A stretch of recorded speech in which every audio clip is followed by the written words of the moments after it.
Assalamualaikum warahmatullahi wabarakatuh. Saya Rizky Putri Ramadhani. Saya Fairis Ramiza Alia. Kami dari kelas 7H kelompok 8 akan membacakan cerita fantasi kami. Meja penghasil makanan. Pada zaman dahulu, di kota Persia, Jalmuna mengalami krisis makanan dan uang. Ada kakak beradik yang pindah ke kota lain untuk membuat hidup mereka menjadi lebih baik karena krisis yang melanda kota mereka. Kakak beradik itu adalah Nadira dan Aurin. Mereka adalah anak-anak yang baik hati. Pada saat sampai pada kota itu, Nadira dan Aurin berpikir, bagaimana jika mereka membuat kerajinan dari kayu lalu dijual agar mendapatkan uang dan dapat memenuhi kebutuhan mereka. Mereka memang suka membuat kerajinan dari kayu sebelumnya, tetapi tidak dijual oleh mereka, disimpan. Mereka mendapatkan hasil yang tidak banyak karena dijual di tempat yang tidak ramai pengunjung. Tetapi mereka tidak menyerah dan tetap bersyukur dengan apa yang dimiliki oleh mereka. Hasil kerajinan mereka selalu dipuji oleh tetangga mereka karena keindahan dari hasil kerajinannya. Pada suatu hari mereka pergi ke hutan untuk mencari kayu yang sudah ditebang untuk kerajinan mereka. Saat sedang di hutan, mereka bertemu dengan seseorang. Ia terlihat sangat kelaparan. Karena kasihan, mereka pun memberikan sedikit makanan yang dibawa oleh mereka ke orang itu. Seseorang melihat kejadian itu. Dia adalah Tuan Kinan. Sebelumnya Tuan Kinan sudah mendengar dan melihat kebaikan kerja keras mereka. Tuan Kinan pun mulai pembicaraan dengan Nadira dan Aurin. Perkenalkan, nama saya Tuan Kinan. Jentikan jari kalian di dekat barang yang datang, maka akan terjadi keajaiban. Dan juga ini saya akan memberikan kayu-kayu yang sudah saya kumpulkan untuk kalian, kata Tuan Kinan. Mereka berterima kasih kepada Tuan Kinan. Ingatlah, jangan gunakan hasil yang dikeluarkan benda itu terlalu banyak karena serakah, kata Tuan Kinan. Mereka berdua menganggukkan kepala. Setelah itu, mereka pergi pulang ke rumah dan mulai membuat kerajinan dari kayu lebih banyak. Ada suara ketukan pintu terdengar dari dalam rumah. Mereka berdua membuka pintu itu, tetapi tidak ada orang. Hanya meja biasa yang ada di depan pintu. Mereka kebingungan memikirkan dari mana asal meja itu. Bagaimana jika kita memasukkan terlebih dahulu ke dalam rumah, Kak? Kata Aurin. Mereka pun memasukkan meja itu ke dalam rumah mereka. Nadira teringat perkataan Tuan Kinan dan ia pun mencoba menjentikan jarinya. Dan ternyata keluar makanan dan minuman yang terlihat sangat enak. Mereka sangat bersyukur dan bahagia karena mereka sebelumnya belum makan. Mereka pun makan bersama. Mereka sudah selesai makan.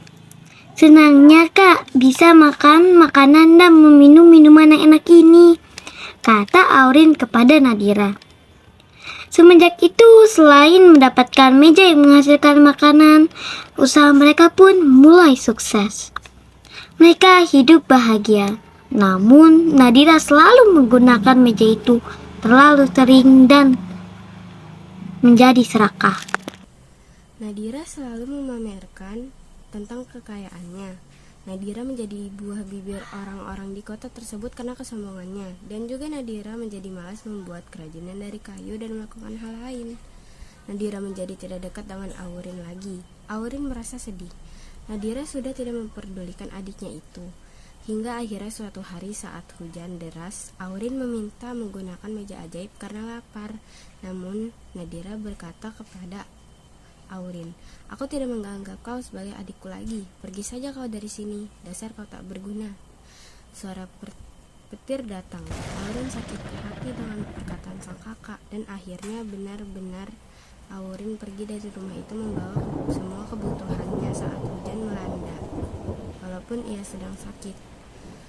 Aurin merasa kedinginan karena berada di luar rumah saat hujan.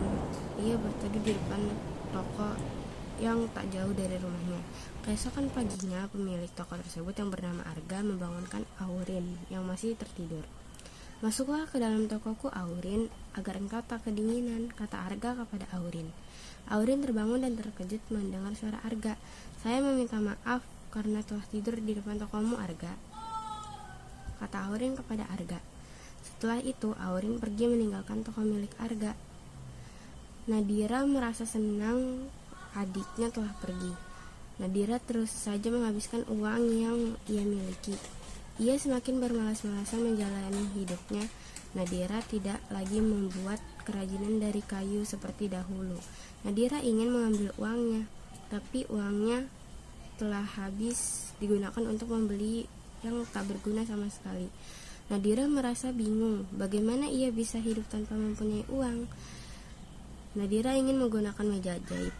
Namun saat ia menjentikkan tangannya terus-menerus, tetapi meja jahit tidak berfungsi karena Nadira telah menggunakan meja itu terus-menerus dan juga ia serakah. Nadira berkata, "Dasar meja terbeguna, tidak bisa menghasilkan makanan lagi." Saat sedang merasa kesal, ada suara ketukan pintu. Nadira membuka pintu dan mendapatkan tetangganya yang datang. Nadira mendapatkan kabar adiknya yaitu Aurin telah meninggal dunia. Tetangganya menceritakan bagaimana ia bertemu Aurin yang telah tiada. Nadira masih sangat terkejut dan tidak menyangka. Ia sangat menyesali perbuatannya. Ia berharap waktu bisa berputar agar ia bisa membuat keadaan hidupnya lebih baik. Ia menangis sangat lama di kamarnya. Itu semua tidak ada gunanya. Semuanya sudah berlalu. Nadira harus menerima kehidupannya saat ini. Semenjak itu, Nadira merubah sifatnya menjadi lebih baik lagi. Ia mulai membuat kerajinan dari kayu lagi dan menjualnya. Ia juga suka membantu dan berbagi dengan orang-orang yang membutuhkan. Hidup Nadira sudah menjadi lebih baik. Banyak orang yang baik pula kepada Nadira karena Nadira sudah baik kepada mereka. Nadira dibantu mencari kayu, diberikan makanan, dan lainnya. Nadira tidak ingin mengulangi kesalahannya lagi. Nadira juga masih sangat merindukan adiknya yang telah meninggalkannya. Sekian dari kami. Wassalamualaikum warahmatullahi wabarakatuh.